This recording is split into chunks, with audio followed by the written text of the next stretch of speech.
can't see me, you Stevie. Wondering how I reach more evolutions than Eevee and make it look easy. What is up, Earth's mightiest subscribers? It's your boy Ernie, the Blerd without fear. Welcome back to the channel. All right, so today's video, we are going to be talking about, with full spoilers, Teenage Mutant Ninja Turtles #3, written by Jason Aaron, with both pencils, inks, and colors by Cliff Chang, and letters by Sean Lee. Before we get into the video though, I do want to say, if you want to see more content just like this one, make sure you hit that like button, because YouTube has a real bad habit of burying videos like these. So if you want to see more, make sure you hit that like button and make sure that YouTube spreads it out into the algorithm and more people get to see it, and just increases the life of the video. So that way, you can potentially get more of these. It'll also ensure that you get these videos recommended to you. If you really want to ensure you don't miss anything, also make sure that you click that subscribe button and tap that notification bell.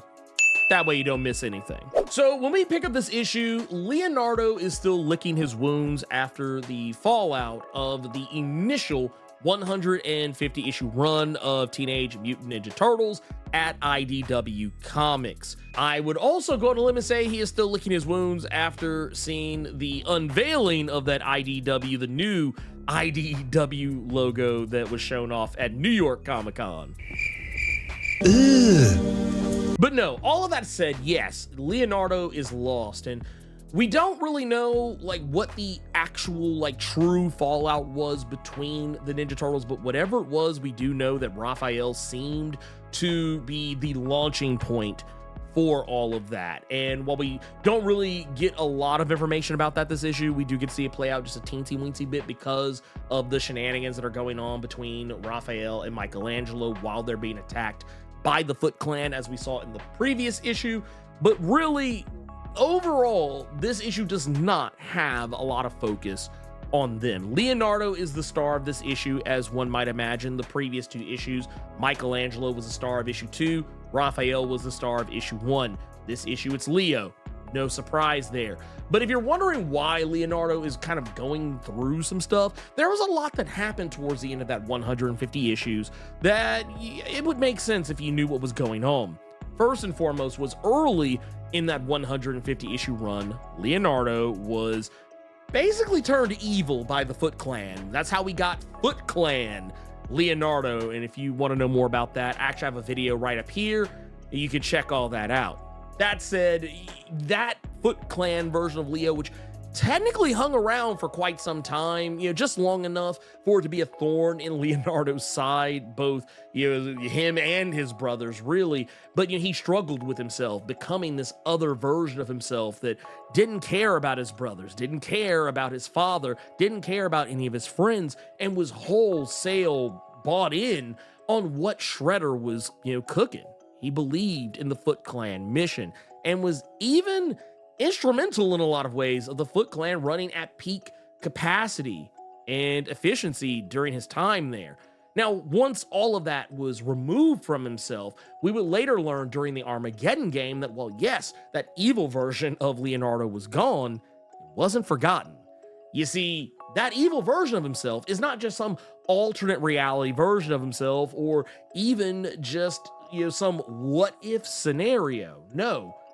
That version of Leo is there. It's within him at all times. And during the Armageddon game, Shredder taught Leonardo how to access that version of himself at any given time. And I wonder if maybe some of that, also combined with the fact that he and his brothers have had a falling out, I kind of wonder if a lot of that actually has some bearing on why Leo has distanced himself from his brothers. And at this point, without his brothers, he's lost. He's rudderless. He doesn't know what his next move should be.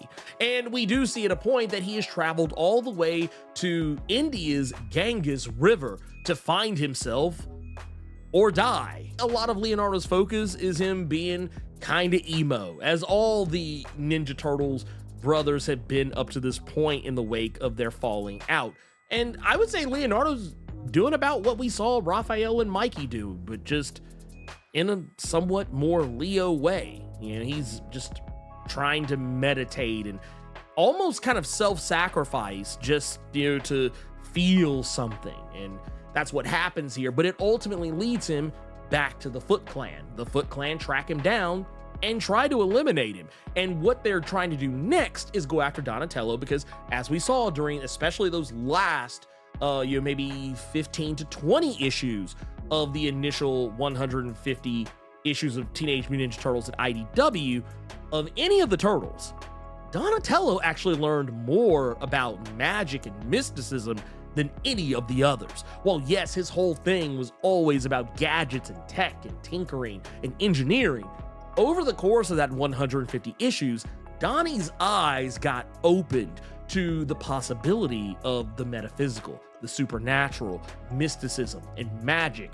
And when Shredder taught all 4 turtles how to wield ninja magic, Donatello took it a step further, even going as far as to learn how to affect time travel. It was why all the shenanigans with Armagon and everything happened during those final issues of the initial run. It was because Donatello had learned how to manipulate time, and in his efforts to manipulate time, he severely jacked up the timeline and created this shark-like mutant creature that was hunting both himself and the rest of the Hamatos down, and were trying to destroy them by going back in time itself and completely destroying the turtles before they had even become the turtles, back when they were still humans in feudal Japan. Yeah, I know, that sounds crazy, right? Yeah, you probably like, wait a minute. You just said the Ninja Turtles were human at one point. Yes, I said that. And I'm not gonna dig into it here. You wanna know more about it?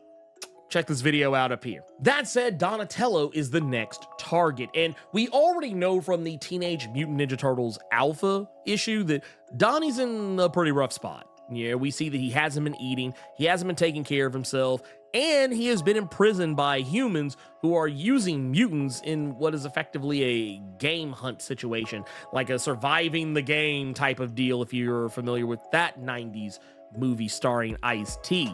But yeah, it's gonna be pretty wild. And I would definitely say, while Leonardo, he's definitely back. He has gotten his groove back. He's using his swords exactly like he should, and he hasn't lost a step. He is still very much the leader of the Turtles, and he is just as able and ready to command his brothers, even though right now, none of them really like each other right now. They love each other, but they don't really like each other particularly right now.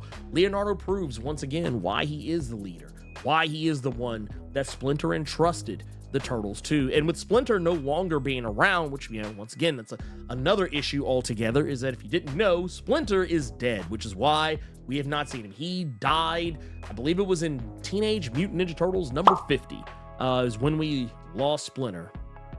I really miss my nigga. I really miss my nigga. But that said, yes, the brothers are almost entirely reunited. I'm pretty sure by the time we get to issue number 4, they'll have Donnie back, they'll have the Turtles back as we remember them, and we do also know that the 5th issue, they are going to be reunited, so that's not really much of a spoiler there. But yeah, we know that whatever is going on, the Turtles have to band together because moves are being made. As we saw in the first issue, Karai is back, the Foot Clan are back. We don't know where Shredder is, we don't know if he's still being Space Conan after the wake of the Armageddon game. We'll have to wait and see what happens there.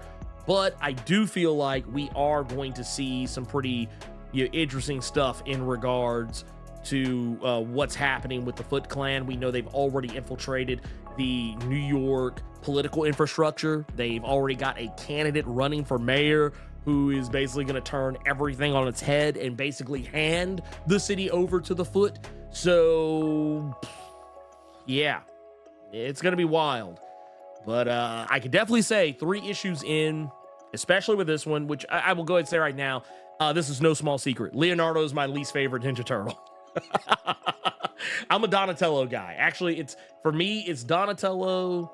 Raphael is right under, like there are some days where sometimes Raphael is my favorite turtle. Michelangelo is like down there somewhere, and Leonardo is like not even on the camera. But yeah, that said, even with that, even being taken into account, I really like what Jason Aaron did, because while I did care about Leonardo during that initial 150 issue run, he still was not anywhere near close to a character that I just enjoyed spending a lot of time with. However, as the series progressed, I ended up enjoying the character a lot more than I think anything has ever allowed me to. There's been no cartoon or movie or TV show or even another comic that has made me like Leonardo very much at all. And as we got to the end of that 150 issues, I became a believer. I became a believer in Leonardo a lot. He's still not my favorite character, but he is no longer off the camera. He's like down here somewhere now. And Jason Aaron really helped kind of edge him up just a little bit more. But that said, I'm looking very forward to issue number 4, where we will be finally focusing, because you say the best for last. You always say the best for last. We're finally going to focus on my favorite turtle, and I could not be happier.